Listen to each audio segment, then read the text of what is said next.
Մայիսի 9-ին Գագիկ Ծառուկյանը ռուսական կողմի հրավերով ներկա կլինի Կարմիր հրապարակում անցկացվող մեծ զորահանդեսին։ Գագիկ Ծառուկյանը տոնին նվիրված այլ միջոցառումների ևս մասնակցելու է, սակայն ինչ վերաբերում է Ռուսաստանի Դաշնության քաղաքական շրջանակների, ներկայացուցիչների հետ նախատեսվող հանդիպումների վերաբերյալ հրապարակմանը, ցավոք պետք է ասեմ, որ բավարար տեղեկատվության այդ մասով չեմ տիրապետում եւ հետեւաբար իրավասու չեմ մեկնաբանել այդ տեղեկատվությունը, սակայն մայիսի 9-ի զորահանդեսին մասնակցելու եւ տոնական այլ միջոցառումների մասնակցելու մասով տեղեկատվությունը, այո, համապատասխանում է իրականությանը, ռուսական կողմի հրավերով պարոն Ծառուկյանը մասնակցելու է բոլոր այդ միջոցառումներին։ Հեռուստատեսային հաղորդաշար, ստեղծագործական մրցույթ, անվանական կոնյակի բաց թողում ու տարբեր միջոցառումներ նվիրված հայրենական մեծ պատերազմում հաղթանակի 80-ամյակին։ Գագիկ Ծառուկյան բարեգործական հիմնադրամը տարեսկզբից է մեկնարկել խոշորամասշտաբ ծրագրերի շարքը։ Հիմնադրամի համակարգող Իվետա Տոնոյանը ներկայացնում է կատարված աշխատանքը։ Ամեն ինչ սկսվեց պարոն Ծառուկյանի փետրվարյան հայտարարությունից, երբ կարևորելով հաղթանակի 80-ամյակի խորհուրդը, պարոն Ծառուկյանը բարեգործական հիմնադրամի աշխատակազմին հանձնարարեց ոչ միայն նախատեսել եւ իրականացնել հաղթանակի 80-ամյակին նվիրված ծրագրեր, այլ նաեւ ուսումնասիրել այլ կազմակերպությունների անհատների կողմից ներկայացված ծրագրերը եւ ֆինանսավորել դրանք։ Կենտրոն հեռուստաընկերության եթերով հայերեն եւ ռուսերեն հեռարձակվող հաղթանակի ժամանակը խորագրով հաղորդաշարը մեծ արձագանք է գտել նաեւ Հայաստանի սահմաններից դուրս։ Այս ամիսների ընթացքում ստեղծագործական խումբը հարցազրույցների շարք է իրականացրել հաղթանակի կերտողների, կենթանի վկաների հետ, վետերանների հետ եւ դա այսպես պատմական կարող եմ ասել ժառանգություն է մնալու, որովհետեւ ցավոք սրտի վետերանների քանակը բնականաբար օր-օրի պակասում է եւ շատ շուրջ 3 տասնյակ վետերաններ են այսօր ողջ եւ կարող ենք առաջին ձեռքից լսել են պատմությունները, որոնց շնորհիվ կերտվել է այդ հաղթանակը։ Ֆիլմաշարը շատ բազմաբովանդակ է եւ հետաքրքիր,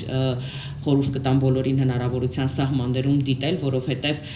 ինչպես մենք ենք այս ժամանակահատվածում հետադարձ կապի միջոցով ստացել արձագանքներ, բազմաթիվ նոր բացահայտումներ են մարդիկ իրենց համար արել, որովհետեւ պատմաբանների, մասնագետների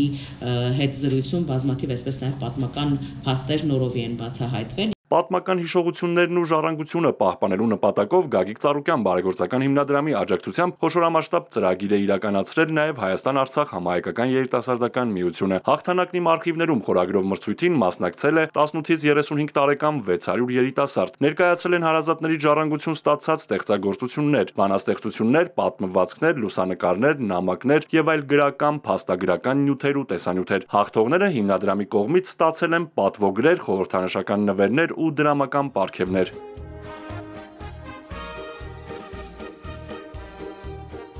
Հաղթանակի Հոբելյանի արթիվ հիմնադրամը խորհրդանշական այլ միջոցառումներ է կազմակերպել։ 1945 թվականի խաղողի բերքից շշալցվել է շատ սահմանափակ քանակով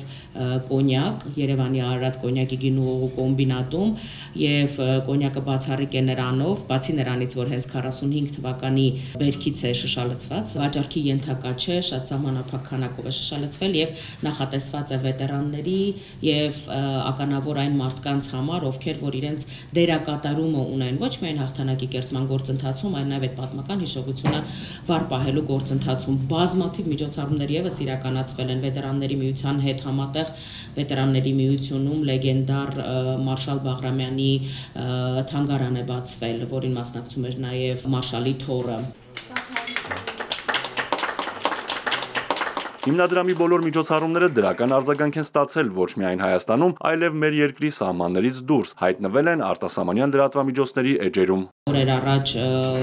Russia Today հեղինակավոր պարբերականն է անդրադարձել Ծառուկյան բարեգործական հիմնադրամի իրականացրած միջոցառումներին, ORT-ից ունենք հետաքրքրվածություն ծրագրերի մասով մեկնաբանություններ եւ պարզաբանումներ տալու, միջազգային մի շարք լրատվամիջոցների հետ եւս կանոնավոր աշխատում ենք եւ տրամադրում ենք տեղեկատվություն, որովհետեւ ինչպես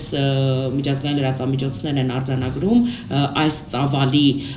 միջոցառումներ համենայն դեպս Հայաստանում անգամ պետական մակարդակով չեն իրականացվել հաղթանակի 80-ամյակին նվիրված։ Իվետա Տոնոյանը լրագրողի խնդրանքով անդրադառնում է նաև Եդինայա Ռոսիա կուսակցության հրավերով Մոսկվայում կայացած աշխատաժողովին, որտեղ Հայաստանի պատվիրակները համարժեք պատասխան էին տվել ադրբեջանցիների հակահայկական ելույթին։ Եթե ադրբեջանցիները վերջին տարիներին օգտագործում են բոլոր հնարավոր առիթները խոսելու 44-օրյա պատերազմում տարած իրենց կրկնում եմ ճակերտավոր հաղթանակի մասին եւ պատմական արդարության վերականգնման մասին եւ ցավալիորեն չեն ստանում համարժեք պատասխան, դա նրանց բավարար հիմք է տալիս անընդմեջ եւ շարունակաբար շարունակել խոսել այդ ամեն ինչի մասին, ցեղ շփրտել Հայաստանի Հանրապետության վրա գնահատականներ հնչեցնել։ Թե ես, թե Էդուարդ Շարմազանովը Հանրապետական կուսակցությունից